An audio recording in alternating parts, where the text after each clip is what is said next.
Roma. Roma is a movie directed by Alfonso Cuarón. He also directed Gravity and Y Tu Mama Tu Tambia.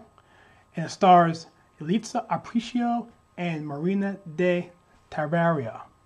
And it starts with a family and a housekeeper set in the Colonia Roma neighborhood in 1970 Mexico City. And we're going to talk about it right now. So Roma is a ambitious movie, which is a black and white film directed by Alfonso Cuarón. And the film is a very slow pacing movie which takes you through the lives of a family and their housekeeper for about 2 years. And one thing about this channel I'm going to do, I'm not going to involve spoilers in the beginning. I will talk about some spoilers toward the end, but there will be a warning at the bottom. But for now, talk about the movie itself. And overall, the movie is a slow burn. It is all black and white, pan and scan, and one-shot takes. So what you'll see is a film where there will be a scene that goes on for maybe 3 to 4 minutes, and it's all one take, and the camera will pan left to right, slowly, and then back again. And it's a very, very unsettling approach because you're feeling like you're a voyeur, and it's like there's no tilt with the camera. It's all pan and scan mainly, and the shots that are stable tend to be behind things or back off from the subject, and you don't really quite see reactions. And the thing about the film is interesting is it's a very artsy film, and you wonder what this thing is going because it just deals with these people, and you kind of have to really follow along. It's in Spanish, so you're going to have to read the subtitles, but of course when you do that after a while it becomes second nature.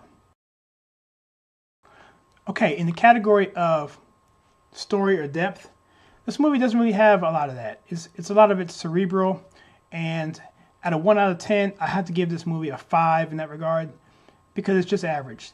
It's a character development story with no clear plot direction. It's just a life of these people as it is over the course of a couple of years.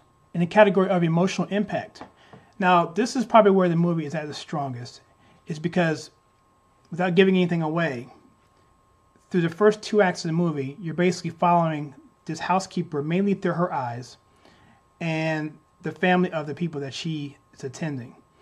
And they get involved in things along the way that are traumatic, and you end up really feeling for these characters and identifying with these characters. So by the end of the 3rd act, when things start going crazy, you start really feeling that because you feel like they're part of your family.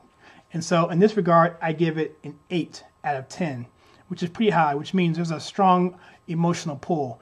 And that's very important for a movie because if it doesn't make you feel something, then what's the point of really watching it? In the category of intangibilities, it's my term of putting the things that make movies special in and of themselves. I like bringing up movies like Footloose, the original, where the movie really wasn't really good, but because of the soundtrack and because of some of the dance scenes, similarly to Dirty Dancing, not really a great movie, but because you have a couple of good actors that really had good chemistry on screen, and of course the soundtrack makes the movie much better than it was. And so these are what I call the intangibles. And it can vary from anything. It can be a great direction, it can be a great scene, or so forth. For this particular film, I give it a 7 because it's a masterful film in terms of how it's shot, how it's lit, the pan and scan thing that it does constantly. It's annoying, but by the 3rd act, you will understand really quickly why it's doing that, and it pays off in the end. It's really brilliant work of camera movement. It probably wouldn't work on most films, but for this one, I think it was actually perfect. So yeah, I give it a 7 for intangibility. In the category of watchability, this is where it's pretty weak because you see it one time, you're pretty much done.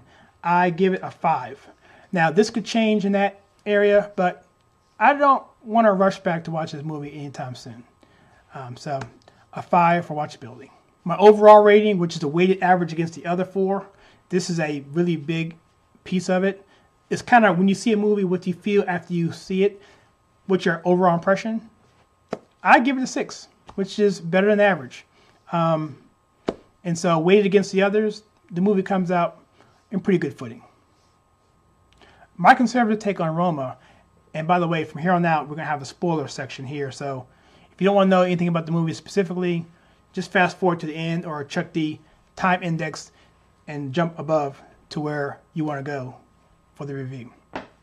In terms of my conservative take on this film, there's not much really to really balk at. This movie is based on the experiences from the director himself, and so I don't have any reason to give that a negative mark. So for the most part, I'm giving this movie a green light. The deal with the movie and the pan and scan toward the end, when the kids are in the ocean and they're about to drown, you don't know where they are, and how it pans off camera and comes back to them. That's probably the most important aspect of this film. It's the most powerful aspect of this film, and it kind of ties in all that direction toward the end.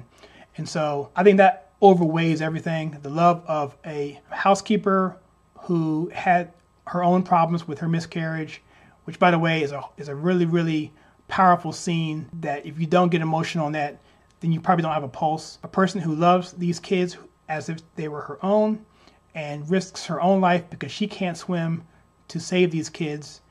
That's the movie. That's the crux of the movie. So my final take on this film is a score of 12.5, which translates to 3 stars out of 4 or 3.5 stars out of 5.